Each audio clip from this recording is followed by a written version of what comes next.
Bonjour tout le monde, je vous parle dans cette vidéo des bienfaits de l'activité physique sur le diabète. Donc en fait, moi avant de commencer, je trouve que c'est important de comprendre c'est quoi la problématique dans le diabète. Donc diabète de type 1, c'est que mon système immunitaire va attaquer mon pancréas, donc l'organe qui sécrète, qui parmi ses fonctions là, va sécréter l'insuline qui aide à absorber le sucre qui est dans mon sang. Donc à ce moment-là, c'est une maladie qu'on appelle auto-immune, c'est que mon système immunitaire attaque mes organes. Puis dans le cas du diabète de type 2, en fait, c'est que au niveau de la périphérie, donc dans mes muscles, dans mes organes différents, les récepteurs de l'insuline vont être moins sensibles. Donc je vous l'image un peu parce que dit de même, ça semble un peu abstrait. On peut s'imaginer que l'insuline, c'est comme une clé. Les récepteurs, c'est une serrure, c'est une porte qui va faire en sorte que le sucre va pouvoir partir du sang puis va pouvoir aller dans les organes. Dans le cas du diabète de type 2, c'est un peu comme si mes serrures, elles étaient rouillées. Donc, on s'imagine quand même assez bien, là, la clé peut rentrer, mais c'est pas mal plus compliqué. Des fois, ça ouvre pas tant que ça, c'est pas clair, donc c'est pas l'idéal. Ça fait en sorte que le sucre va rester plus dans le sang, ma glycémie, mon taux de sucre va augmenter. Ce qui est le problème dans le diabète de type 2. Avec l'activité physique, ce qui est intéressant, c'est que si c'est pratiqué de la bonne façon, on va pouvoir augmenter la sensibilité à l'insuline en périphérie, mais on va pouvoir aussi augmenter le stockage de sucre dans mes organes. Je vous explique comment. En fait, premièrement, on va pouvoir augmenter le stockage de sucre parce qu'en utilisant les muscles, c'est comme si ça ouvrait des portes automatiquement. Là, je vois déjà les points d'interrogation dans vos yeux. Donc, en fait, c'est que on se réimagine encore une fois, l'insuline, c'est la clé. Puis, il y a des portes dans tous mes organes. J'ai plusieurs portes un peu partout. Puis, si ma serrure est difficile à ouvrir, ben là, ça rend ça plus difficile pour le sucre d'ouvrir la porte puis de passer dans mes organes. Avec l'activité physique, le fait d'utiliser mes muscles, que ce soit par la musculation, par les exercices cardiovasculaires ou par même les étirements, parce que même si on étire le muscle, il y a quand même des contractions par-ci par-là, donc on utilise nos muscles. Le fait d'utiliser mes muscles, c'est comme si ça allait ouvrir des portes de l'intérieur. C'est comme si j'ouvrais, je sais pas, à partir de l'intérieur, je vous débarrais la porte d'en arrière pour pouvoir faire rentrer le sucre. Donc, il y a d'autres portes qui vont s'ouvrir sans même avoir besoin de l'insuline. Donc ça augmente le stockage. Puis, de faire certaines activités physiques va aussi aider à rendre le corps plus sensible à l'effet de l'insuline. Donc, à ce niveau-là, c'est super intéressant. Tout ça va faire en sorte que ça va être plus facile de gérer ma glycémie, donc le taux de sucre dans mon sang. Ensuite de ça, un des effets de l'activité physique, c'est on sort des impacts sur le taux de sucre. On va pouvoir en parler de long en large dans les prochaines vidéos de comment est-ce que je peux avoir cet effet-là. Si ma glycémie est trop haute, trop faible, qu'est-ce que je fais? Ça, je vais vous en parler dans d'autres vidéos. Mais aujourd'hui, je vais vous parler de réellement tous les bienfaits qui peuvent vous être apportés avec l'activité physique, spécifiquement à votre condition de santé qui est le diabète. Donc, dans le cas du diabète, souvent, le fait que mon sang est plus sucré, est plus visqueux aussi, parce qu'il va avoir... je veux pas le fait d'avoir un sang sucré, ça ressemble un peu plus à de la mélasse ou à du beurre d'érable, mettons, au lieu d'un sirop d'érable qui est bien lisse, bien liquide. Donc, ça coule moins bien. Ça va faire en sorte que ma tension artérielle va se retrouver à être plus élevée. Ça fait en sorte aussi là, de pouvoir affecter différents organes, dont mes yeux, ça peut affecter mes reins. Tout ça, là, vous êtes bien au courant. On vous en parle dans d'autres vidéos. Mais moi, je vous explique, c'est quoi le rôle de l'activité physique par rapport à tout ça. L'activité physique, c'est bien connu. Ça a un impact positif sur la tension artérielle. Puis c'est le cas aussi quand on a un diabète. Donc ça, c'est super intéressant. Si ça fait partie de vos conditions de santé associées, là, ça peut faire en sorte que vous ayez une baisse de tension artérielle.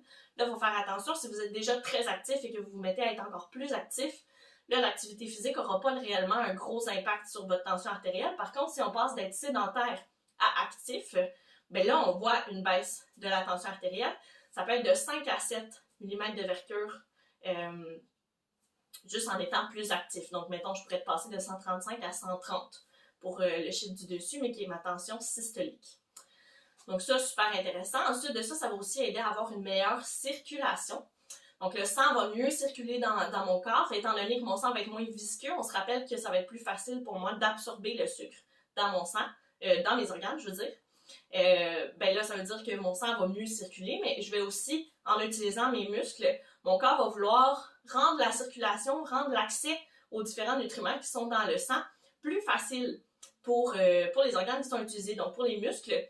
Donc le corps, ce qu'il va faire, c'est qu'il va créer plusieurs petits vaisseaux par-ci, par-là, pour rendre ça plus facile, à mon sens, de se rendre à différents endroits. C'est comme si, je sais pas, dans une ville qui était pas si... qu'il n'y avait pas tant que ça de trafic, ben là, il se met à y avoir pas mal d'actions dans ce coin-là, donc on va créer des nouvelles routes pour éviter qu'il y ait trop de trafic dans une seule rue. C'est un peu ça le principe, où on va prendre des petits détours. Donc, c'est un peu ça le principe pour ce qui est de la circulation, qui est super intéressant parce que ça aussi, ça va faire en sorte de diminuer la tension artérielle et d'améliorer l'absorption du sucre dans mes organes. Ensuite de ça, on a une diminution du risque de complications associées au diabète. Donc, on parle de rétinopathie, le fait d'avoir une moins bonne vision, que mes yeux soient même à risque de devenir invalides, d'avoir une perte de vision ou même de devenir aveugle. Ça diminue grandement mon risque. Ensuite de ça, on parle d'une diminution du risque d'AVC, donc d'accident vasculo-cérébral. Je diminue mon risque de faire une crise cardiaque, donc un infarctus. Néphropathie aussi, donc dans le fond, ça c'est quand on a des dommages au niveau des reins, au niveau des néphrons, qui est une partie du rein. Un peu le même principe que pour les yeux, mais là à ce moment-là, c'est au niveau des reins. On parle d'une diminution de risque de développer de la neuropathie. Neuropathie, en fait, c'est quand mes nerfs deviennent affectés par le diabète, que ce soit par une perte de sensibilité ou par une augmentation de la sensibilité. D'une personne à l'autre, ça peut varier. Il y en a que ça va être des petits picotements, une perte de sensation, soit au niveau des mains ou au niveau des pieds souvent. Ou au contraire, ça peut être une augmentation de la sensibilité. Ça, il y a des exercices spécifiques qui peuvent être faits pour gérer cette condition-là ou même la prévenir. Ça, je vous en parle dans une autre vidéo pour pas vous voler de punch. Ensuite de ça, bon, on a parlé des différentes complications possibles. On a aussi le cholestérol, qui est une condition qu'on va retrouver souvent chez les personnes diabétiques. Étant donné que, bon, le diabète de type 2, il y en a que ça va arriver en dehors du fait que les habitudes de vie ne sont pas optimales, mais très souvent, là, statistiquement, ça a été démontré que c'était souvent associé au fait que les gens pouvaient être sédentaires ou avoir une moins bonne hygiène de vie au niveau du sommeil, du stress ou de l'alimentation. Donc, de bouger régulièrement, ça aide à mieux utiliser mon cholestérol et éviter que ça s'accumule dans mes vaisseaux. Donc, éviter qu'il y ait des blocages, qu'il y ait des problèmes comme les infarctus, les AVC ou autres dysfonctions vasculaires. Donc, la maladie vasculaire périphérique. Des fois, ça peut arriver, certains vont avoir ce qu'on appelle de la claudication intermittente. C'est quand, mettons, je vais prendre une marche, puis là, je vais prendre une grande crampe dans le mollet, je suis plus capable de bien contracter. Ben là, à ce moment-là, ça va faire en sorte que là, je suis plus capable de marcher, mais après ça, après une pause, ça va, puis là, je peux reprendre. Donc ça fait partie des conditions qui peuvent être affectées, qui peuvent être associées au diabète, puis le fait de faire de l'activité physique régulièrement diminue mon risque de développer ces conditions de santé-là.